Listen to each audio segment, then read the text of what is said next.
Medical report. So మనకి medical reports అంటే ఏంటి, అవి ఎందుకు తయారు చేస్తారు, ఎలా తయారు చేస్తారు అనేది చాలా ఇంపార్టెంట్. సో మనం డిఫరెంట్ డయాగ్నోస్టిక్స్ తెలుసుకున్నాం, డిఫరెంట్ డిపార్ట్మెంట్స్ తెలుసుకున్నాం, అండ్ ఇంగ్లీష్ లాంగ్వేజ్ ఇంపార్టెన్స్ తెలుసుకున్నాం. సో ఇవన్నీ means bringing all these things together will make you a good medical transcriptionist. So ఇవన్నీ నేర్చుకున్న తర్వాత మెడికల్ ట్రాన్స్క్రిప్షనిస్ట్ ఏం చేయాలి అంటే తను ఒక రిపోర్ట్ ని తయారు చేయాలి. ఈ రిపోర్ట్ అనేది ఎవరిస్తారంటే the doctor will be dictating, and the thing which is dictated by the doctor will be typed by you. That is what we are doing. That is called as transcription. So first of all, let us understand what a hospital is. Everyone knows what a hospital is. So in hospital lo manaki all the medical staff and the trained professional staff with beds, infrastructure, medicines, nurses, and all the things related to the treatment, diagnosis and prevention are provided under one roof. అంటే ఒక person కి prevention కి, diagnosis కి, treatment కి అన్ని facilities provide చేసే ప్లేసే ఒక hospital అన్నమాట. ఈ hospital we can find the doctors, we can find the nurses, we can find the technicians, we can find non medical staff also. So hospitals లో what are the different types of hospitals we can find. So you might be wondering hospital అంటే మాకు తెలుసు sir, మళ్ళీ ఏంటి మీ ఇవన్నీ కొత్తగా చెప్తున్నారని. So we have various types of hospitals. Various types of hospitals ఎలా ఉంటాయి అంటే సిస్టమ్ వైజ్ హాస్పిటల్స్ కొన్ని ఉంటాయి, ఓనర్ వైజ్ హాస్పిటల్స్ ఉంటాయి, సైజ్ వైజ్ హాస్పిటల్స్ ఉంటాయి, ఫంక్షన్ వైజ్ హాస్పిటల్స్ ఉంటాయి, స్పెషాలిటీ వైజ్ హాస్పిటల్స్ ఉంటాయి. These are the various types of hospitals. Now when we take, please look at the image. System wise గా అంటే allopathy hospitals, homeopathy hospitals, Ayurved hospitals, Unani hospitals, Siddha hospitals, naturopathy hospitals, yogic hospitals. See రకరకాల hospitals అంటే ఈ రకరకాల hospitals లో various types of hospitals లో various types of treatments ఉంటాయి, various types of methods use చేస్తారు. అండ్ సైజ్ వైజ్ యూస్ చేస్తే అంటే మన హాస్పిటల్ ని ఎలా మెజర్ చేస్తామంటే అది 50 బెడ్స్ హాస్పిటలా, 100 బెడ్స్ హాస్పిటలా, 1500 బెడ్స్ హాస్పిటల్ అంటే ఎక్కువ బెడ్స్ అంటే ఆ హాస్పిటల్ కెపాసిటీ ఎక్కువ అన్నమాట. అంటే ఒక పెద్ద హాస్పిటల్ లాగా మనం దాన్ని డిటర్మిన్ చేయొచ్చు. అంటే ఒక హాస్పిటల్ ని సిస్టమ్ వైజ్ హాస్పిటల్ అని, సైజ్ వైజ్ హాస్పిటల్ అని, function wise hospital, primary health centres అంటారు. విలేజెస్ లో చూస్తుంటారు ప్రైమరీ హెల్త్ సెంటర్స్ అంటే చిన్న యాక్సిడెంట్ అయినా, ఒకవేళ చిన్న చిన్న ఇంజరీస్ అయినా అలాంటి వాటికి ప్రైమరీ హెల్త్ కేర్ తీసుకెళ్ళిపోతుంటారు. Secondary care and tertiary care means depending upon the extent of the chronic means disease పెరిగే కొద్దీ మనం ఎలాంటి హాస్పిటల్కి తీసుకెళ్ళాలి అనేది మనం అనమాట. సో కొన్నిసార్లు విలేజెస్ లో కానీ ట్రీట్మెంట్ జరగకపోతే టౌన్స్ కి వస్తుంటారు. టౌన్స్ లో కూడా కానీ మనకి సరైన మెడికల్ ఫెసిలిటీస్ కానీ దొరకకపోతే then they take the patient a city hospital. Now coming to the owners, hospitals లో మనకి 3 టైప్స్ ఆఫ్ ఓనర్స్ ఉంటారు. Government hospitals, we're fully aware of that, and private hospitals అవి కూడా మనకి తెలుసు. జైన్ వాలంటరీ అంటే చారిటబుల్ హాస్పిటల్స్ ఉంటారు. ఈ voluntary organisations, NGOs, non government organisations run చేసే హాస్పిటల్స్ కొన్ని ఉంటాయి. సో గవర్నమెంట్ హాస్పిటల్స్ ఉంటాయి, ప్రైవేట్ హాస్పిటల్స్ ఉంటాయి, అండ్ చారిటబుల్ హాస్పిటల్స్ ఉంటాయి. Speciality hospitals, general hospital, specialist hospitals, super speciality hospitals, teaching hospitals అంటే మెడికల్ కాలేజెస్, రీసెర్చ్ సెంటర్స్ అంటే అక్కడ research చేస్తుంటారు అనమాట. ఇలాగా వేరియస్ కేటగిరీస్ ఆర్ దేర్. అంటే if you have a quick recollection, hospitals are divided into 5 types: system wise, owner wise, size wise, function wise, speciality wise. So ఏ hospital అయినా కూడా we are talking about the hospitals in US. So అమెరికాలో ఎలా ఉంటుందంటే when a patient consults a doctor, ఆ patient doctor ని consult అవ్వగానే ఆ పేషెంట్ రికార్డ్ అంతా డాక్టర్ దగ్గర ఉంటుంది. అంటే ఒక 3 hours 4 hours అంటే చిన్నప్పటి నుండి తను ఎలాంటి డిసీజెస్ వచ్చాయి, ఎలాంటి ట్రీట్మెంట్ తీసుకున్నారు, ఎలాంటి సర్జరీస్ అయ్యాయి, పోస్ట్ ఆపరేటివ్ ఏంటి, సర్జరీ అయిన తర్వాత ఎలాంటి మెడికేషన్ తీసుకున్నాడు, ఇప్పుడు అతని హెల్త్ కండిషన్ ఎలా ఉంది. సో పేషెంట్ గురించి ఒక కంప్లీట్ ఫైల్ ఉంటుంది అనమాట. సో వాళ్ళు ఎందుకు ఆ ఫైల్ మెయింటైన్ చేస్తారంటే, మన ఇండియాలో ఇన్సూరెన్స్ కంపెనీస్ రిలై చేసే తక్కువ, అక్కడ యుఎస్ లో ఎక్కువ ఇన్సూరెన్స్ కంపెనీస్ మీద. అంటే government will be providing free insurance to all the patients. So అలాంటప్పుడు ఏంటంటే ఇన్సూరెన్స్ ప్రొవైడ్ చేసేటప్పుడు వీళ్ళు ఇన్సూరెన్స్ క్లెయిమ్ చేసుకోవాలి అని అంటే అసలు ఏం ట్రీట్మెంట్ చేయించుకున్నారు, ఎంత ట్రీట్మెంట్ చేయించుకున్నారు, పేషెంట్ డిజీజ్ అది జెన్యూనా కాదా అనేది ఒక ఐడెంటిఫై చేయడానికి ఈ పేషెంట్ రికార్డ్ అనేది చాలా హెల్ప్ఫుల్ గా ఉంటుంది. ఈ పేషెంట్ రికార్డ్ ని ఇన్సూరెన్స్ కంపెనీస్ వాళ్ళకి పంపిస్తారనమాట. There they evaluate, they check whether it is genuine or not. Based on that, the amount will be compensated అనమాట.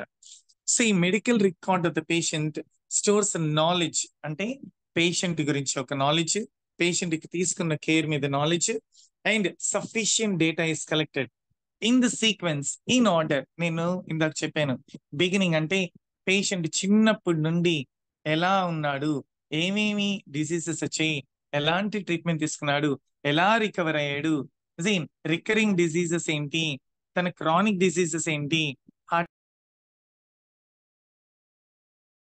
ఉంటారు అనమాట. దెన్ సో గురించి, ట్రీట్మెంట్ గురించి, దాని అవుట్కమ్ అంటే దాని రిజల్ట్ గురించి వాళ్ళు ఐడెంటిఫై చేస్తారు. Especially in the modern age at present medical records అనేది చాలా యూస్ఫుల్ అనమాట. మనం ఏం చేస్తుంటాం అంటే మన ఇండియాలో అయితే మనకు టెస్ట్ అయిపోయింది, ఆ ట్రీట్మెంట్ తీసుకున్నాం, ఆ ఫైల్ ఎక్కడ పడేస్తాం. ఒకసారి అపోలో హాస్పిటల్కి వెళ్తాం, ఒకసారి ఇంకేదో మెడికవర్ హాస్పిటల్కి వెళ్తాం, ఇంకోసారి ఇంకేదో హాస్పిటల్కి వెళ్తాం. కానీ యుఎస్ లో ఏ హాస్పిటల్కి వెళ్ళినా కూడా మన పేషెంట్ రికార్డు డేటా స్టోర్ అయింటది, సిస్టమ్ లో స్టోర్ అయింటది. సో దానివల్ల ఏంటంటే పేషెంట్ చూడగానే ఒక ఈజీగా డాక్టర్ అనలైజ్ చేస్తారనమాట. అంటే తన డిసీజ్ ఏంటి అనేది ఐడెంటిఫై చేయడానికి చాలా క్రిస్టల్ క్లియర్ గా ఉంటుంది. India is a developing country. Still మన బ్లడ్ గ్రూప్ కావాలంటే చాలా మందిని అడిగి చూడండి మీ బ్లడ్ గ్రూప్ ఏంటి అని. They may not be able to tell their blood group also, but there an entire file is maintained for a patient. That is why this medical record is very, very crucial, very, very important. So in medical record lo, what are the things which are dealt in the medical record? History of the patient is there. History of the patient is there. So this report is usually dictated by the admitting physician or resident when a patient is admitted to the hospital. So patient ని ఎప్పుడైతే hospital admit చేస్తారో అప్పుడు ఆ physician అంటే general physician అంటారు, doctor ఏం చేస్తారంటే dictate చేస్తాడు. ఆ డిక్టేట్ చేసిన ఫైల్ అంతా మనకి సెండ్ చేస్తారు, మనం ఆ ఫైల్ అంతా మనం టైప్ చేయాలి. That is the process which goes on. So ఎలాంటి ఫైల్స్ వస్తుంది అంటే ఆ ఫైల్లో ఆ పేషెంట్ యొక్క హిస్టరీ వస్తుంది, ఆ పేషెంట్ యొక్క ఫిజికల్ కండిషన్ వస్తుంది, ఆ పేషెంట్ యొక్క డిజీజెస్ వస్తుంది, ఆ పేషెంట్ కి ఇచ్చిన ట్రీట్మెంట్ వస్తుంది, ఆ పేషెంట్ కి చేసిన డయాగ్నోసిస్ వస్తుంది. So entire data is there in the file అనమాట.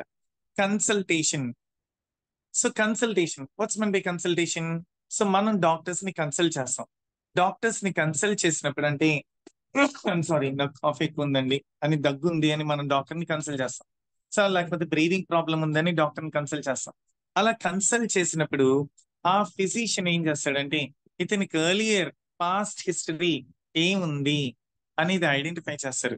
అండ్ ఆపరేటివ్ రిపోర్ట్ అంటే ఒకవేళ ఇతనికి ఏమైనా ఆపరేషన్ చేశారా, ఆపరేషన్ చేసింటే ప్రీ ఆపరేటివ్ కేర్ ఏంటి, పోస్ట్ ఆపరేటివ్ కేర్ ఏంటి, ఆపరేషన్ చేసినప్పుడు ఎలాంటి ఇంప్లాంట్స్ పెట్టారు, ఎలాంటి ఆపరేషన్ చేశారు అని ఇవన్నీ ఐడెంటిఫై చేసి దాన్ని బట్టి ట్రీట్మెంట్ కి ఫర్దర్ గా ప్రొసీడ్ అవుతారు అన్నమాట.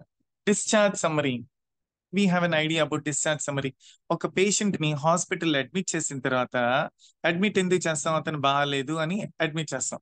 అంత అయిపోయిన తర్వాత, ట్రీట్మెంట్ అయిపోయిన తర్వాత, అంటే ఫస్ట్ డయాగ్నోస్ చేస్తారు, తర్వాత ట్రీట్మెంట్ ఇస్తారు. ట్రీట్మెంట్ అయిపోయిన తర్వాత పేషెంట్ ని హాస్పిటల్ నుంచి పంపిస్తారు. ఆ హాస్పిటల్ నుంచి పంపించేటప్పుడు డాక్టర్స్ ఒక రిపోర్ట్ ఇస్తారు. ఆ రిపోర్ట్ ని డిశ్చార్జ్ సమ్మరీ అంటారు. ఈ డిశ్చార్జ్ సమ్మరీలో ఏంటంటే the doctor, the physician will be writing all the things. అంటే పేషెంట్ హాస్పిటల్ అడ్మిట్ అయ్యేటప్పుడు ఎలాంటి కండిషన్ లో ఉన్నాడు, అడ్మిట్ అయిన తర్వాత ఎలాంటి డయాగ్నోసిస్ చేశారు, డయాగ్నోస్ చేసిన తర్వాత ఎలాంటి ట్రీట్మెంట్ ఇచ్చారు, ట్రీట్మెంట్ ఇచ్చిన తర్వాత ఇప్పుడు కండిషన్ ఎలా ఉన్నాడు, అంటే ఎప్పుడు డిశ్చార్జ్ చేస్తారు అంటే పేషెంట్ కండిషన్ స్టేబుల్ అయినప్పుడే డిశ్చార్జ్ చేస్తారు. స్టేబుల్ అంటే బాగున్నప్పుడే డిశ్చార్జ్ చేస్తారు. లేదు మేము వేరే హాస్పిటల్కి వెళ్ళిపోతాము, మాకేమైనా పర్లేదు అని పేషెంట్ వాళ్ళ రిలేటివ్స్ అంటే అప్పుడు వాళ్ళ దగ్గర రిటర్న్ గా స్టేట్మెంట్ తీసుకొని వాళ్ళు రిస్క్ బేర్ చేసేటట్టు యాక్సెప్ట్ చేసినప్పుడు వాళ్ళు వేరే హాస్పిటల్ కి పంపిస్తారు. అంటే ఈ డిశ్చార్జ్ సమ్మరీలో క్లియర్ కట్ గా మెన్షన్ చేస్తారు అనమాట. The patients relatives have taken the risk to take the patient out of the hospital and get him admitted in another hospital అని. సో ఈ డిశ్చార్జ్ సమ్మరీలో అంటే పేషెంట్ కండిషన్ స్టేబుల్ గా ఉంటే ఆ patient కి ఫర్దర్ ఇవ్వాల్సిన మెడికేషన్ ఏంటి, టాబ్లెట్స్ ఏంటి, ఎలాంటి డైట్ తీసుకోవాలి, ఎలాంటి ఎక్సర్సైజెస్ చేయాలి, ఇవన్నీ క్లియర్ కట్ గా మెన్షన్ చేస్తారనమాట. All these are included in the discharge summary. So ఈ డిశ్చార్జ్ సమ్మరీలో మెయిన్ గా ఏముంటదంటే పేషెంట్ ఎప్పుడు అడ్మిట్ అయ్యాడు, ఎలాంటి కండిషన్ లో అడ్మిట్ అయ్యాడు, అడ్మిట్ అయిన తర్వాత ఎలాంటి డయాగ్నోస్టిక్ టెస్ట్ చేశారు, డయాగ్నోస్టిక్ టెస్ట్ చేసిన తర్వాత ఎలాంటి ట్రీట్మెంట్ ఇచ్చారు, ట్రీట్మెంట్ ఇచ్చిన తర్వాత ఎలా రెస్పాండ్ అయ్యారు, ఇప్పుడు కండిషన్ స్టేబుల్ గా ఉంటే స్టేబుల్ గా ఉన్న తర్వాత ఎలాంటి మెడికేషన్ ఇంట్లో తీసుకోవాలి అనేది క్లియర్ కట్ గా రాసిస్తారు. That is called as discharge summary. Sorry. Next radiology report. ఇది కూడా కొన్నిసార్లు మనం టైప్ చేయాల్సి ఉంటుంది. అంటే మనం టైప్ చేయాల్సిన రికార్డ్స్ ఏంటంటే కన్సల్టేషన్ రిపోర్ట్ టైప్ చేయాలి, ఆపరేటివ్ రిపోర్ట్ టైప్ చేయాలి, డిశ్చార్జ్ సమ్మరీ టైప్ చేయాలి, రేడియాలజీ రిపోర్ట్. ఈ రేడియాలజీ రిపోర్ట్ అంటే వర్డ్ లోనేది డయాగ్నోస్టిక్ ప్రొసీజర్ జరిగేటప్పుడు the doctors they will B అంటే ఒక గైనకాలజిస్ట్ కానీ, ఒక కార్డియాలజిస్ట్ కానీ, ఒక న్యూరాలజిస్ట్ కానీ, వీళ్ళందరూ ఆంకాలజిస్ట్ కానీ వీళ్ళందరూ దేని మీద డిపెండ్ అవుతారంటే టెస్ట్ల మీద డిపెండ్ అవుతారు. టెస్ట్లు అంటే ఏంటి, ఈసీజీ అని, ఎంఆర్ఐ అని, సిటీ స్కాన్ అని రకరకాల టెస్ట్లు అన్ని చేస్తుంటారు. ఇలాంటి టెస్ట్లు రేడియాలజీ టెస్ట్లు అన్ని చేసినప్పుడు డయాగ్నోస్టిక్ ప్రొసీజర్ జరిగినప్పుడు ఆ రేడియాలజిస్ట్ ఒక రిపోర్ట్ ఇస్తాడు. That is called as radiology report. So ఈ డిశ్చార్జ్ సమరీ అనేది లెంగ్తీగా ఉంటుంది, రేడియాలజీ రిపోర్ట్ అనేది కొంచెం బ్రీఫ్ గా ఉంటుంది అనమాట. సారీ. పాథాలజీ రిపోర్ట్ నేను మీకు ఎర్లియర్ చెప్పాను. పాథాలజీ అంటే ఏంటి, ల్యాబ్ టెస్ట్లు అన్ని కండక్ట్ చేస్తారు. అంటే ఫర్ ఎగ్జాంపుల్ మనకి ఎక్కడైనా లంప్స్ వచ్చినప్పుడు, గడ్డలు వచ్చినప్పుడు, బబుల్స్ వచ్చినప్పుడు, సేమ్ లేకపోతే మనకి ఎక్కడైనా టిష్యూస్ లో కానీ క్యాన్సరస్ టిష్యూస్ ఉన్నాయి, మాలిగ్నెంట్ గ్రోత్ ఉంది అని అలాంటప్పుడు ఒక చిన్న అంటే లైక్ చిన్న వాట్ ఇస్ ఇట్ సెల్స్ ని, కొన్ని సెల్స్ ని కలెక్ట్ చేసి టెస్ట్ లకి పంపిస్తారు. That is called as pathology department కి పంపిస్తారు. ఆ పాథాలజీ డిపార్ట్మెంట్ లో pathologist will be doing the diagnostic test అన్నమాట. తర్వాత అంటే ఆ పాథాలజీ టెస్ట్ చేసిన తర్వాత ఆ రిపోర్ట్ ని ఇస్తాడు. That is called as pathology report. Lab report, మనకి ల్యాబ్ రిపోర్ట్ అంటే తెలుసు, యూరిన్ టెస్ట్ అని, మోషన్ టెస్ట్ అని, బ్లడ్ టెస్ట్ అని, ఇలాంటి టెస్ట్లు అన్ని చేసిన తర్వాత ఈ ల్యాబ్ లో మనకు వచ్చే రిజల్ట్స్ అన్నిటిని లాబొరేటరీ టెస్ట్ అంటారు. ఈ టెస్ట్లు అన్ని ఒక రిపోర్ట్ గా the doctor will be dictating. అంటే radiologist will be dictating the report, similarly pathologist will be dictating the report, similarly lab technician will be dictating the report, and finally miscellaneous reports ఉంటుంది. కొన్నిసార్లు ఏంటంటే మనకి ఈ psychiatrist కానీ లేకపోతే pharmacologist కానీ, so వాళ్ళు కూడా కొన్నిసార్లు రిపోర్ట్స్ ఇస్తారనమాట. సో ఇలాంటి రిపోర్ట్స్ అన్ని మనం డ్రాఫ్ట్ చేయాల్సిన అవసరం ఉంటుంది అనమాట. Same. So when we have an idea, first మీకు ఒక టాపిక్ చెప్పాను, హిస్టరీ అండ్ ఫిజికల్ అని. Please have a look at the screenshot. Same. So medical history and physical examination form అని ఉంది. ఈ medical history and physical examination form లో మనం ఎలాంటివి టైప్ చేయాలి, పేషెంట్ నేమ్ టైప్ చేయాలి. మీకు చెప్పాను, పేషెంట్ నేమ్ వినగలగాలి అంటే మనకు understanding skill, listening skill develop చేసుకోవాలి. మన నేమ్స్, ఇండియన్ నేమ్స్ మనం తీసుకోవట్లేదు అనమాట, వెస్టర్నర్స్ నేమ్స్ తీసుకుంటారు. సో అందుకని వాళ్ళు జాన్ స్మిత్ అంటారు. సో ఫస్ట్ నేమ్ ఏంటి, లాస్ట్ నేమ్ ఏంటి, బర్త్ డేట్ ఏంటి, అంటే డేట్ ఆఫ్ బర్త్ ఏంటి, వాళ్ళ అడ్రస్ ఏంటి, వాళ్ళ సిటీ ఏంటి, ఈమెయిల్ అడ్రస్ ఏంటి, టెలిఫోన్ నంబర్ ఏంటి, ఇవన్నీ. So earlier class, past class లో నేను మీకు ప్రీవియస్ క్లాస్ లో మీకు చెప్పాను. అంటే నేమ్స్ ఎలా టైప్ చేయాలి, క్యాపిటల్ లెటర్స్ లో టైప్ చేయాలి, అడ్రస్ ఎలా టైప్ చేయాలి, and telephone numbers area code తో స్టార్ట్ అవుతుంది, ఇలాంటివన్నీ తెలుసుకొని. సో ఒక పేషెంట్ ఫైల్ లో మనం ఏం టైప్ చేయాలంటే పేషెంట్ యొక్క first name, last name, and birth date, I mean date of birth, address, city, email address, telephone number అన్ని టైప్ చేయాలి. అలాగే contact person in case of emergency, అంటే పేషెంట్ యొక్క ఇక్కడ మనం అటెండర్ అంటాం, అక్కడ వాళ్ళు హూమ్ టు కాంటాక్ట్, అతని డీటెయిల్స్ కూడా మనం కలెక్ట్ చేసుకోవాలి. అంటే పేషెంట్ కి ఎక్కడైనా సడన్ గా ఎమర్జెన్సీలోకి వెళ్తాడు, అప్పుడు ఎవరికి ఇంటిమేట్ చేయాలనేది మనం తెలుసుకోవాలి. కాబట్టి సిమిలర్ ఇన్ఫర్మేషన్ మనం కలెక్ట్ చేసుకుంటాం. అండ్ లోకల్ ఫిజిషియన్ రిఫరెన్స్ అంటే ఏ డాక్టర్ రిఫర్ చేస్తే వీళ్ళు స్పెషాలిటీ హాస్పిటల్కి వచ్చారు ఆర్ సూపర్ స్పెషాలిటీ హాస్పిటల్కి వచ్చారు. అంటే ఫర్ ఎగ్జాంపుల్ న్యూరాలజిస్ట్ రిఫర్ చేస్తారు మనకి, ఫర్ ఎగ్జాంపుల్ మనం విజయవాడలో ఉన్నాం, చెన్నైకి తీసుకెళ్ళమని అంటారు. అలాంటప్పుడు ఏ డాక్టర్ రిఫర్ చేస్తే ఇక్కడికి వచ్చారు, అతని ఆఫీస్ నంబర్ ఏంటి, అతని కాంటాక్ట్ నంబర్ ఏంటి. అండ్ సిమిలర్లీ ఎలాంటి ప్రాబ్లమ్ తో వచ్చారు, you can see over here, rheumatic fever వల్ల వచ్చారా, లేకపోతే బీపీ వల్ల వచ్చారా, టీబీయా, డయాబెటీసా, హెర్నియానా, కిడ్నీ డిసీజా, ఆర్ ఆస్తమానా, ఎలర్జీయా, సైకాట్రిక్ ప్రాబ్లమా, ఎలాంటి డిసీజ్ వల్ల వచ్చారు అనేది ఇక్కడ టిక్ చేసుకొని ఇది మనం ఎంటర్ చేసుకోవాలన్నమాట. So this information will be collected by the person and it will be dictated and we have to type everything. అలాగే అతను మేజర్ ఇల్నెస్ ఏమున్నాయి అంటే, ఇప్పుడు ఫర్ ఎగ్జాంపుల్ కాఫ్ అనేది ఏమవుతుంది, మైనర్ ఇల్నెస్. మేజర్ ఇల్నెస్ అంటే అతనికి నిమోనియా ఉంది, ఓకే నిమోనియా వల్ల ఇతనికి పెర్సిస్టెంట్ గా కాఫ్ వస్తుంది అనమాట. అండ్ సర్జరీస్ ఏమన్నా జరిగాయా, లంగ్ ట్రాన్స్ప్లాంటేషన్ జరిగిందా అని ఈ మైనర్ ప్రాబ్లమ్స్ ఏమన్నా ఉంటే రాసుకోవాలి, మేజర్ ఇల్నెస్ రాసుకోవాలి, సర్జరీ జరిగితే రాసుకోవాలి. ఇవన్నీ ఏంటంటే medical history, the history of the patient, the name, the contact number, his age, his birth, I mean, his address, and the patient's attendance name, date of birth, address, phone number, email address, everything will be collected అనమాట. So ఇక్కడ consultation, మనకి ఇక్కడ consultation ఎలా ఉంటుంది,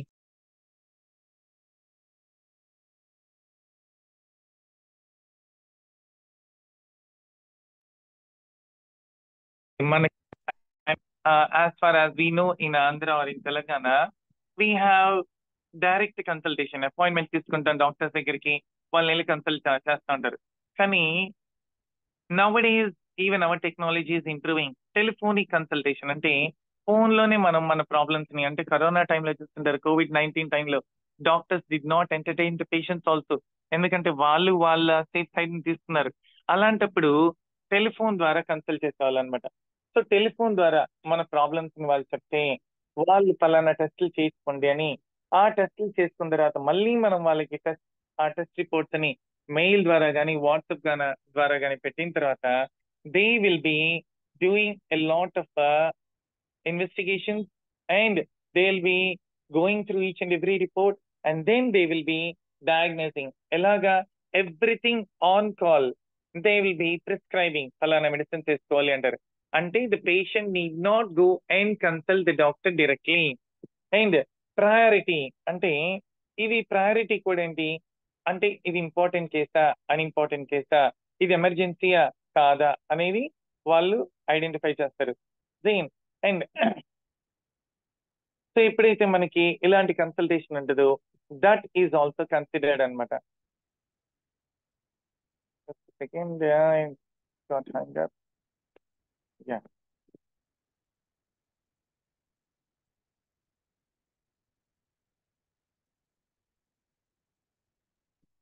now you can see ఒక consultation ఇక్కడ చెప్పాను. Then you can please have look at this. So what is the chief complaint అంటే, ఒక పేషెంట్ కన్సల్టేషన్ దగ్గరికి వచ్చినప్పుడు swelling of tongue and difficulty breathing and swelling అన్నారు. History of the patient, you can see the history of the patient. Patient ఒక age, ఎలాంటి ఏ address నుంచి వచ్చారు, ఎలాంటి ప్రాబ్లంతో వచ్చారు, ఎన్ని ఇయర్స్ నుంచి ప్రాబ్లంతో వచ్చారు, ఎన్ని గంటలకు వచ్చారు, ఏం ప్రాబ్లంతో వచ్చారు, ఎక్కడ అడ్మిట్ అయ్యారు, ఎలాంటి అదర్ రిలేటెడ్ ప్రాబ్లమ్స్ ఉన్నాయి, ఎలాంటి ట్రీట్మెంట్, ఎలాంటి డయాగ్నోస్టిక్ టెస్ట్ చేశారు, ఏం ట్రీట్మెంట్ ఇచ్చారు, ట్రీట్మెంట్ ఇచ్చిన తర్వాత తన సర్జికల్ హిస్టరీ ఏంటి, అంటే ఇంతకు ముందు ఏమేమి ఆపరేషన్స్ జరుగున్నాయి, తర్వాత ఇప్పుడు తన మెడికల్ హిస్టరీ ఏంటి. సో ఇవన్నీ డేటాని అంతా కలెక్ట్ చేసుకుంటారు. దీన్ని ఒక్కసారి స్క్రీన్ షాట్ తీసుకొని ఒక్కసారి చూసుకుంటే మనకి ఇలాంటిదే మనం ఫ్యూచర్ లో టైప్ చేయాల్సి ఉంటుంది. యూ కెన్ సి ఎలర్జీస్ ఏంటి, మెడికేషన్స్ ఏమి ఇచ్చారు, అండ్ ఇప్పుడు ఎలాంటి ట్రీట్మెంట్ జరుగుతుంది అనేది ఐడెంటిఫై చేస్తారు. It is I'll just show you page number 1. 5 pages are there. First page, second page, third page. Sir, screenshots తీసుకోండి. Fourth page and 4 pages ఉంది. Now, there are various types of reports ఉన్నాయి. దాంట్లో operative report అని. What is mean by operative report? Operative report అంటే operation చేసిన తర్వాత provide చేసే report అన్నమాట. సో సర్జికల్ ప్రొసీజర్ అయిపోయిన తర్వాత పేషెంట్ కి ఎలాంటి ఆపరేషన్ చేశారు, ఆ ఆపరేషన్ చేయడం వల్ల పేషెంట్ ఎలా ఉన్నాడు, సేమ్ పేషెంట్ పోస్ట్ సర్జరీ ఎలాంటి కేర్ తీసుకోవాలని ఇచ్చే రిపోర్ట్ అనమాట. This is surgery operative report. ఒక్కసారి ఆపరేటివ్ రిపోర్ట్ చూడండి. సేమ్ ఆ ఆపరేటివ్ రిపోర్ట్ లో ఏమేమి మెన్షన్ చేస్తున్నారు అనేది ఒకసారి చూడండి. పేషెంట్ నేమ్ మెన్షన్ చేస్తుంది, పేషెంట్ ఏ రోజు ఆపరేషన్ చేశాడు మెన్షన్ చేస్తుంది, patient height, patient weight, and diagnosis ఏం చేశారు, పోస్ట్ ఆపరేటివ్ అంటే ప్రీ ఆపరేటివ్ ఆపరేషన్ చేయకముందు ఎలాంటి టెస్ట్ చేశారు, ఆపరేషన్ చేసిన తర్వాత ఎలాంటి టెస్ట్ చేశారు, pre operative test and post operative test, and ఏం ఆపరేషన్ కండక్ట్ చేశారు, అండ్ ఆపరేషన్ ఎందుకు చేయాల్సి వచ్చింది, ఆపరేషన్ ప్రొసీజర్ ఎలా జరిగింది, అంటే ఇవన్నీ క్లియర్ కట్ గా మెన్షన్ చేస్తారు. ఈ రిపోర్ట్ ని ఏమంటారంటే సర్జరీ ఆపరేటివ్ రిపోర్ట్ అంటారు. ఈ సర్జరీ ఆపరేటివ్ రిపోర్ట్ లో మనకి ఏముంటుందంటే పేషెంట్ నేము, పేషెంట్ సర్జరీకి ముందు ఏం టెస్టులు చేశారు, సర్జరీ తర్వాత ఏం టెస్టులు చేశారు, సర్జరీ చేశారు, ఎంతసేపు చేశారు, సర్జరీ అవుట్కమ్ ఏంటి, ఇప్పుడు పేషెంట్ కండిషన్ ఎలా ఉంది అనేది. డిశ్చార్జ్ సమ్మరీ, నేను మీకు ఇంతకు ముందు చెప్పాను డిశ్చార్జ్ సమ్మరీ అంటే ఏంటి అని.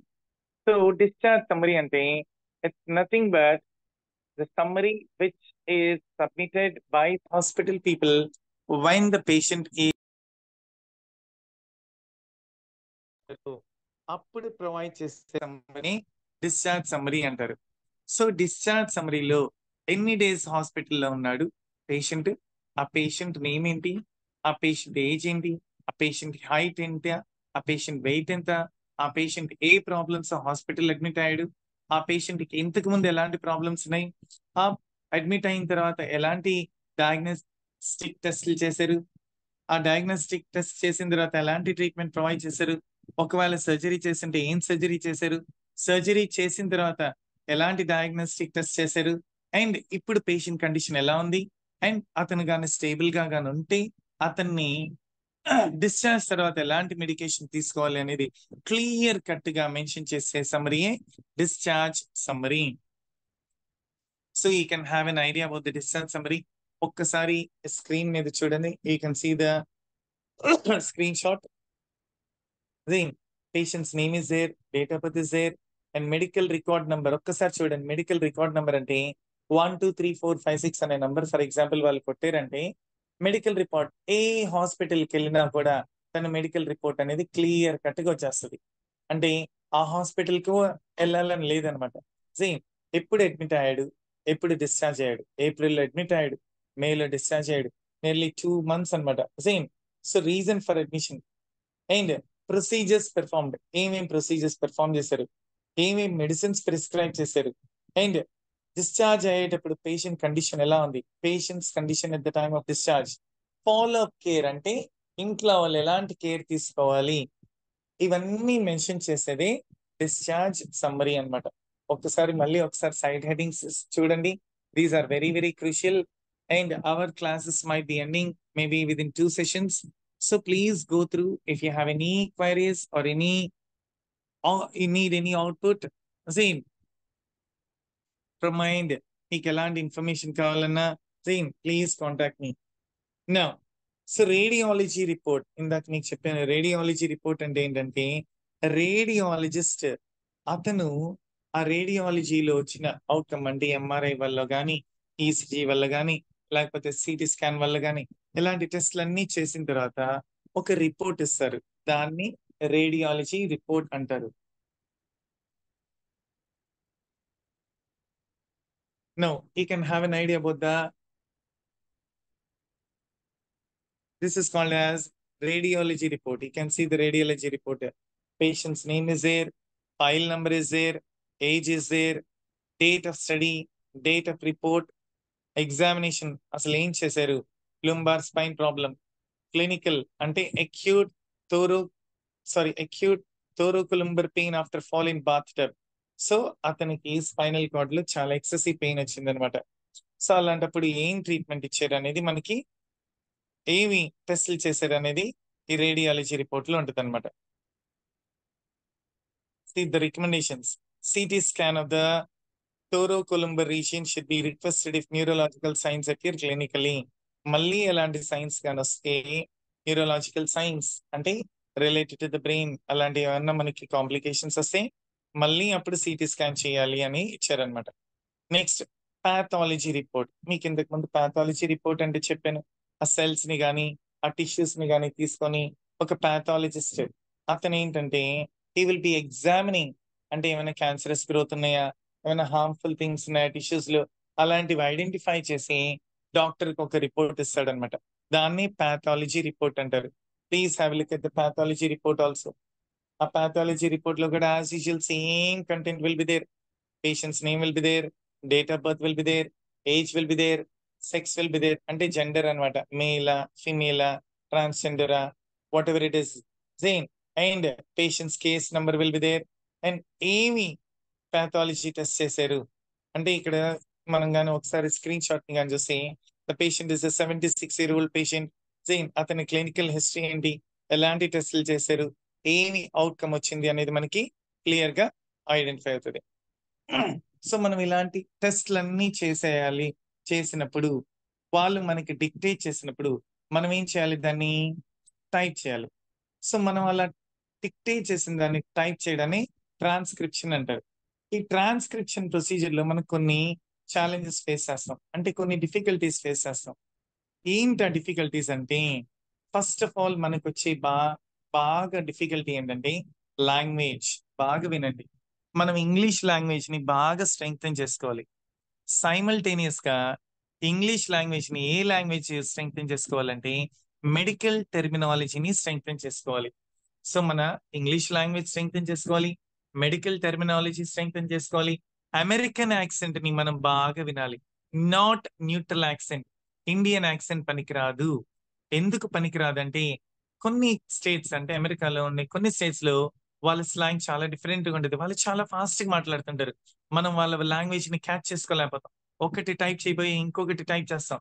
అందుకని లాంగ్వేజ్ నేర్చుకునేటప్పుడు మనం మెడికల్ ట్రాన్స్క్రిప్షనిస్ట్ కావాలంటే ఇంగ్లీష్ లాంగ్వేజ్ లో వాళ్ళ యాక్సెంట్ ని క్యాచ్ చేసుకోవాలి, మెడికల్ టెర్మినాలజీని క్యాచ్ చేసుకోవాలి, అండ్ మనం గ్రామాటికల్ గా కూడా మనల్ని మనం స్ట్రెంగ్తెన్ చేసుకోవాలి. ఎందుకంటే టైప్ చేసేటప్పుడు ఎలాంటి గ్రామాటికల్ ఎర్రర్స్ ని చేయకుండా. సో ఇవన్నీ స్ట్రెంగ్తెన్ చేసుకున్న తర్వాత కూడా టైపింగ్ స్పీడ్ మనకి important. So along with this there are some disadvantages. ఎలాంటి ప్రాబ్లమ్స్ మనం ఫేస్ చేస్తాం అంటే, పూర్ ఆడియో క్వాలిటీ. అంటే ఒక డాక్టర్ డిక్టేట్ చేసేటప్పుడు అతను ఒక సెపరేట్ ఒక మైక్రోఫోన్ అనే రూమ్ లోకి వెళ్ళిపోయి, సౌండ్ ప్రూఫ్ రూమ్ లోకి వెళ్ళిపోయి అలాగే డిక్టేట్ చేయడు. అతను పేషెంట్ ని చూస్తా, పేషెంట్ తో మాట్లాడతా, పేషెంట్ తో ఇంటరాక్ట్ అవుతా, కొన్నిసార్లు పేషెంట్ మాట్లాడే మాటలను కూడా మనం టైప్ చేయాలి. సో అప్పుడు ఇద్దరు కాన్వర్జేషన్ ని మనం టైప్ చేయాలి. అలా చేసేటప్పుడు ఏమవుతుందంటే, కొన్నిసార్లు మనకి పూర్ ఆడియో క్వాలిటీ ఉంటుంది, బ్యాక్గ్రౌండ్ నాయిస్ చాలా డిస్టర్బెన్స్ ఉంటుంది, ఆర్ సిగ్నల్ ప్రాబ్లం ఉంటుంది, ఆర్ స్పీకర్స్ వాయిస్ చాలా ఫీబుల్ గా ఉంటుంది, అంటే చాలా చిన్నగా మాట్లాడతాడు అనమాట. అలా మాట్లాడినప్పుడు మనం ఎంత సౌండ్ పెట్టినా కూడా వాయిస్ చాలా లోగా ఉంటది అనమాట. సో ఇలాంటి ప్రాబ్లమ్స్ ని మనం రెక్టిఫై చేయాలి అంటే మన లిజనింగ్ స్కిల్స్ ని పెంచుకోవాలి. అంటే ఎక్కువ ఆడియో ఫైల్స్ వింటా ఉంటే నెక్స్ట్ క్లాస్ లో మీకు ఆడియో ఫైల్స్ ఎలా వినాలి, ఏం వినాలి అనేది నేను మీకు ఐల్ గైడ్ యూ అనమాట. సో ఎప్పుడైతే ఈ పూర్ ఆడియో క్వాలిటీని ఎలా ఓవర్కమ్ చేయాలనేది మనం కానీ ఐడెంటిఫై చేస్తే number of mistakes which we commit in the beginning in the transcription will decrease అనమాట. Accents and speech clarity, just మీకు ఇందాకే చెప్పాను అమెరికన్ యాక్సెంట్ మనం నేర్చుకోవాలి అని. ఎందుకంటే some people they speak too quickly అనమాట. Some people they do not speak clearly. Some people's voice will be hoarse, అంటే బేస్ ఎక్కువ ఉంటది. Some people they don't speak in a loud voice, crystal clear గా మాట్లాడరు అనమాట. చాలా చిన్నగా మాట్లాడతారు, కొంతమంది చాలా ఫాస్ట్ గా మాట్లాడతారు, కొంతమంది వాయిస్ చాలా గరక గరకగా ఉంటది. అలాంటివి వచ్చినప్పుడు కూడా, అంటే స్పీచ్ క్లారిటీ లేనప్పుడు కూడా మనం ఎక్కువ number of files, audio files వింటా ఉంటే మనం క్యాచ్ చేయడానికి బాగుంటది అనమాట.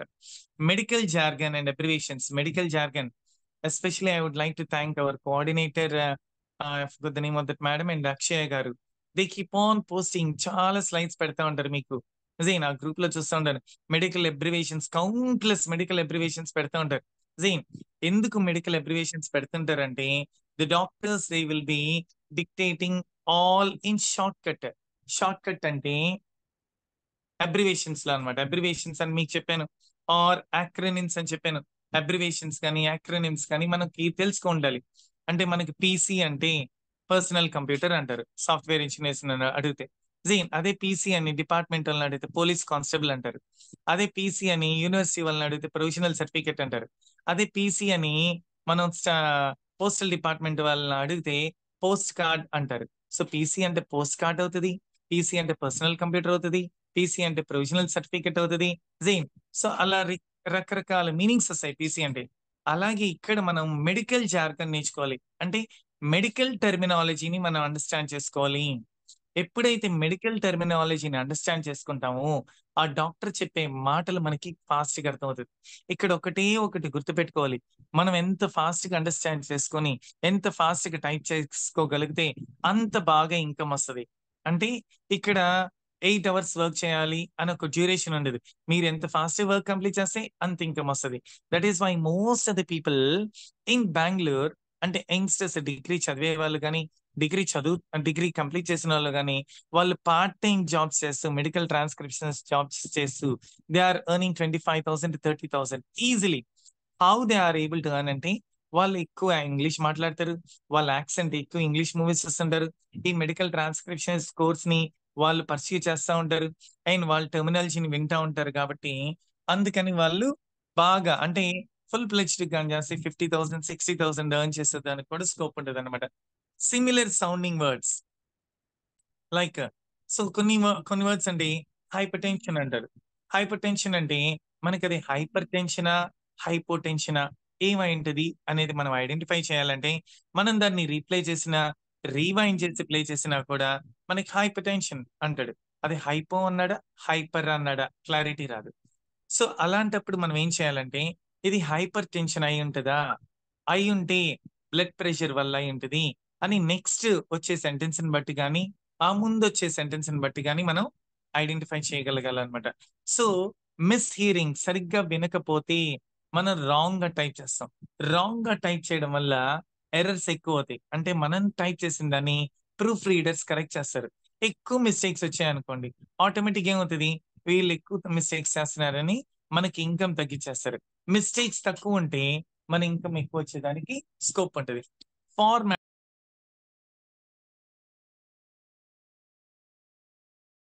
ఒకటే ఫార్మాట్ లో మన అనమాట.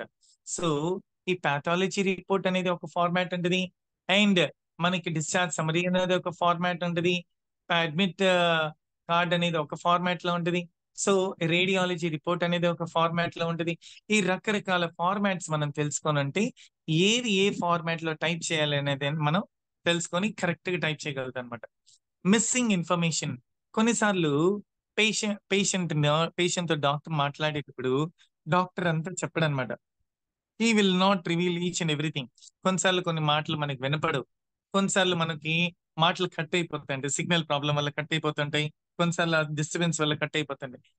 ఈ మధ్యలో ఏం మాట్లాడుంటచ్చు అనేది మనం ఐడెంటిఫై చేసి ఆ వర్డ్ ని మనం టైప్ చేయాలన్నమాట. సో అలా ఐడెంటిఫై చెయ్యాలి అంటే మనకి ఫస్ట్ ఏం ఉండాలి, ఆ మెడికల్ టెర్మినాలజీ ఐడెంటిఫై ఉండాలి. అంటే ఇప్పుడు ఫర్ ఎగ్జాంపుల్ ఒక పేషెంట్ కి క్యాన్సర్కి వెళ్ళాడు. ఓ ఇతను ఎవరి దగ్గరికి వెళ్ళి ఉంటాడు? ఆంకాలజిస్ట్ దగ్గరికి వెళ్ళి ఉంటాడు. ఆంకాలజీలో మనకి ఏమేమి ప్రాబ్లమ్స్ ఉంటాయి? క్యాన్సర్ ఎక్కడెక్కడ వస్తుంది? లంగ్ క్యాన్సర్ వస్తుంది, బ్రెయిన్ క్యాన్సర్ వస్తుంది, లేకపోతే కిడ్నీలో క్యాన్సర్ వస్తుంది, క్యాన్సర్ ఆల్మోస్ట్ స్కిన్ క్యాన్సర్ వస్తుంది, ప్రతి పార్ట్ లో క్యాన్సర్ వస్తుంది అని ఇలాంటిది మనకి ఇమ్మీడియట్ గా అంటే ఆ సబ్జెక్ట్ మీద కొంచెం అవగాహన ఉన్నప్పుడు, నాలెడ్జ్ ఉన్నప్పుడు, then we will be able to make out the word, then we'll be able to guess the word అనమాట. And keeping up with the updates. Keeping with the updates అంటే మనం ఏ సబ్జెక్ట్ లో ఉన్నా, ఏ ప్రొఫెషన్ లో ఉన్నా, అంటే for example gold business చేసే అతను రోజు అప్డేట్ అవుతుంటాడు. మీరు గమనించుంటారు. గోల్డ్ ఏంటి, రోజు గోల్డ్ రేట్స్ మారుతా ఉంటాయి. కొన్నిసార్లు ఇంక్రీజ్ అవుతుంటది, కొన్నిసార్లు డిక్రీజ్ అవుతుంటది, కొన్నిసార్లు కాన్స్టెంట్ గా ఉంటది. అతను అప్డేట్ అవుతున్నాడా లేదు? సిమిలర్లీ అంటే గోల్డ్ బిజినెస్ చేసే అతను అప్డేట్ లో ఉండాలి. సిమిలర్ గా ఎగ్స్ అంటే కోడిగుడ్లు వ్యాపారం చేసే అతను తను కూడా అప్డేట్ లో ఉండాలి. రోజు ఒకేలాగా గుడ్డు రేట్ ఉండదు కదా. ఐ మీన్ కోడిగుడ్డు రేట్ ఎగ్స్ రేట్ ఏమవుతుంది, ఒక రోజు పెరుగుతుంటది, ఒక రోజు తగ్గుతుంటది. సో ఎప్పుడైతే అతను అప్డేట్ అవుతాడో అప్పుడే తను బిజినెస్ చేయగలుగుతాడు, అప్పుడే తను విత్ స్టాండ్ అవుతాడు. అలాగే మెడికల్ టెర్మినాలజీ కానీ, లీగల్ టెర్మినాలజీలో కానీ, లాయర్స్ ని కానీ చూస్తే రోజు వాళ్ళ కేసెస్, కొత్త కొత్త కేసులు వస్తుంటాయి, కొత్త కొత్త జడ్జిమెంట్స్ వస్తుంటది, వాళ్ళు అప్డేట్ అవుతుంటారు. అలా అప్డేట్ కాకుండా పాత కేసులనే రిఫర్ చేశారంటే వాళ్ళు ఫెయిల్యూర్ లాయర్స్ అయిపోతారు. ఇంగ్లీష్ లాంగ్వేజ్ లో కూడా మనం లాంగ్వేజ్ ని అప్డేట్ చేసుకోవాలి. మెడికల్ టెర్మినాలజీలో కూడా మన టెర్మినాలజీని అప్డేట్ చేసుకోవాలి. ఈ టెర్మినాలజీని ఎప్పుడైతే అప్డేట్ చేసుకుంటామో అప్పుడే మనం we will be able to sustain అనమాట. Same no. సో ఇలాంటి ప్రాబ్లమ్స్ అన్ని వచ్చినప్పుడు, ఎలాంటి ప్రాబ్లమ్స్ వచ్చినప్పుడు, ఊరు ఆడియో క్వాలిటీ కానీ, వాళ్ళ యాక్సెంట్ సరిగ్గా మనకి తెలియకపోయినా కానీ, ఆర్ మెడికల్ జార్గన్ అంటే మెడికల్ లాంగ్వేజ్ ని మనం అండర్స్టాండ్ చేసుకోకపోయినా కానీ, అండ్ సిమిలర్ సౌండింగ్ వర్డ్స్ వచ్చినప్పుడు కానీ, ఫార్మాటింగ్ ప్రొసీజర్ తెలియకపోయినా, మిస్సింగ్ ఇన్ఫర్మేషన్ అంటే సిగ్నల్ క్వాలిటీ తక్కువ ఉండడం వల్ల కానీ, లేకపోతే డాక్టర్స్ కొన్నిసార్లు మాట్లాడేటప్పుడు, కొన్నిసార్లు పేషెంట్ తో మాట్లాడేటప్పుడు డిస్టర్బెన్స్ వచ్చి ఆ వర్డ్స్ మింగేసినా కానీ, అండ్ అప్డేట్ కాకుండా ఉన్నప్పుడు కానీ, అప్పుడు మనం ఏం చేయాలంటే then we have to overcome all the things. ఇవి ఓవర్కమ్ అవ్వాలి అంటే వీటిని, ఈ ప్రాబ్లమ్స్ నుంచి మనం బయటపడాలి అంటే మనం ఏం చేయాలంటే the only case practice, practice, practice. Practice makes a man perfect. ఎక్కువ వింటా ఉండాలి, వింటా ఉండాలి, వింటా ఉండాలి. వింటా ఉంటే అప్పుడు ఏమవుతుందంటే మనకి వాటి మీద అవగాహన వస్తుంది, మెడికల్ లాంగ్వేజ్ మీద అవగాహన వచ్చేస్తుంది. అలాగే వాళ్ళ యాక్సెంట్ మీద అవగాహన వస్తుంది. వాళ్ళు పలానా వర్డ్స్ ఆ వదిలేస్తుండొచ్చు, లేకపోతే పలానా వర్డ్స్ అనుండొచ్చు అనేది ఒక ఐడియా ఉంటుంది. సో ఎప్పుడైతే ఇలాంటి అవగాహన వస్తుందో then we can overcome the problems. So ఈ overcome the problems what we had to do, we had to practice. First ఎలా అంటే మీకు ఆడియో ఫైల్స్ పంపించిన ఇంతకు ముందు బిగినింగ్ లో slow slow clear pace files వినాలి. అంటే చిన్నగా మాట్లాడే ఫైల్స్, షార్ట్ ఫైల్స్, ఒక 5 minutes ఫైల్స్. మీరు కానీ గమనించుంటే మీకు ఎప్పుడు ఎలాంటి వీడియోస్ సేవ్ చేసా, ఐ మీన్ షేర్ చేసినా కూడా 5 minutes కి మించిన వీడియోస్ షేర్ చేయలేదు. అంటే చిన్న వీడియోస్ ఉండాలి, క్లియర్ వీడియోస్ ఉండాలి, స్లో పేస్డ్ వీడియోస్ ఉండాలి. అప్పుడు మనకి అర్థమవుతుంది. తర్వాత ఫాస్ట్ పేసర్కి వెళ్ళిపోవాలన్నమాట. Terminology quiz. టెర్మినాలజీ క్విజ్ అంటే మన కోఆర్డినేటర్ కానీ, అక్షయ్ గారు కానీ ఈ అబ్రివేషన్స్ ని పంపిస్తా ఉంటారు. సో వాటి మీద మనల్ని మనం క్విజ్ చేసుకోవాలి. ఏ అబ్రివేషన్స్ అడగండి, ఇది ఏం టెర్మినాలజీ ఏంటిది, ఇదే డిపార్ట్మెంట్ ఏంటిది, డిపార్ట్మెంట్ లో ఏం ట్రీట్మెంట్ ఇచ్చింటారు అనేది మనం ఒక క్విజ్ లాగా మన ఫ్రెండ్స్ తో మనం ప్లే చేయాలన్నమాట. Abbreviation exercises. Drug name drills. Drug name drills అంటే మీకు ఇంతకు ముందు ఒక ఫార్మకాలజిస్ట్ చేత మీకు ఒక క్లాస్ ఇప్పించాను. ఫార్మకాలజీ అంటే ఏంటి, డ్రగ్స్ అన్నమాట.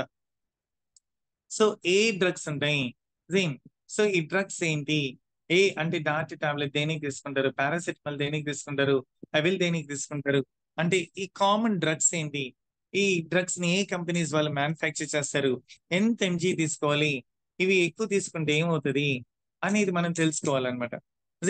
Formatting practice. ఇందాక మీకు చెప్పాను, అంటే పాథాలజీ రిపోర్ట్ అన్ని ఒక ఫార్మాట్ లో రాయాలి, రేడియాలజీ రిపోర్ట్ ని ఒక ఫార్మాట్ లో రాయాలి, డిశ్చార్జ్ సమ్మరీని ఒక ఫార్మాట్ లో రాయాలి. ఇలా రకరకాల ఫార్మాట్స్ లో మనం రకరకాల రిపోర్ట్స్ ని మనం టైప్ చేయాలన్నమాట. లిజనింగ్ ఎక్సర్సైజెస్ అంటే the more you listen the more you become perfect అన్నమాట. ఇదంతా అయిపోయిన తర్వాత ప్రూఫ్ రీడింగ్ ఎక్సర్సైజెస్, మనం విన్న రిపోర్ట్ ని, మనం విన్న ఆడియో ఫైల్ ని మనం టైప్ చేసిన తర్వాత మనం దాన్ని ప్రూఫ్ రీడింగ్ ఎక్సర్సైజెస్ అంటే దాన్ని మనం టైప్ చేసుకొని చూడాలి ఎంత మాత్రం ఎక్యురసీ ఉంది, మనం ఎక్కడ మిస్టేక్స్ చేసాం, అంటే ఈ వర్డ్స్ ని అంటే లాంగ్వేజ్ వింటలేదా, లేకపోతే మెడికల్ టెర్మినాలజీ రాదా, లేకపోతే రిపోర్ట్ టైప్ చేయడంలో తప్పుగా టైప్ చేసామా, ఇలాంటివన్నీ మనల్ని మనం కరెక్ట్ చేసుకోవాలన్నమాట. దాన్ని ఏమంటారు? ప్రూఫ్ రీడింగ్ ఎక్సర్సైజెస్ అంటారు. Same last one is shadowing exercises. అంటే సో మనం ఎక్కువ వింటా ఉంటే విని విని విని అంటే స్పీకర్ యొక్క పేస్ లో, అంటే స్పీకర్ ఎంత స్పీడ్ లో వెళ్తున్నాడు, అతని ఇంటనేషన్ వాయిస్ ఎలాంటి మాడ్యులేషన్ చేస్తున్నారు, అలాంటి మాడ్యులేషన్ లో కానీ వెళ్తే అప్పుడు మనకి వాళ్ళ యాక్సెంట్ అర్థమైపోతుంది అన్నమాట. ఒక్కసారి కేస్ స్టడీ ఒకటి పెట్టాను, ప్లీజ్ చదవండి. I will be reading the entire case study. ఇది ఒక కార్డియాలజీ కేస్ స్టడీ అనమాట. I read it out. Consider a patient who had a cardiac catheterization procedure due to complaints of chest pain. The transcription might read as follows. The patient, a 65-year-old male with a history of hypertension and hyperlipidemia, presented with recurrent episodes of chest pain. He was scheduled for a cardiac catheterization to evaluate the status of his coronary arteries. The procedure was uneventful and the patient tolerated it well. The left main coronary artery was normal. The left anterior descending artery had a 40% stenosis in the proximal segment. The left circumflex and the right coronary artery were normal. The ejection fraction was 60%. Patient will be started on optimal medical management and will be scheduled for a stress test to evaluate the significance of the lesion in the left anterior descending artery. So ఇంత simple గా చదవరనమాట.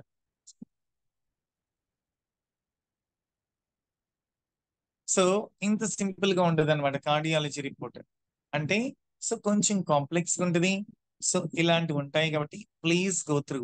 Okay, today I have a little bit of work. I request our host to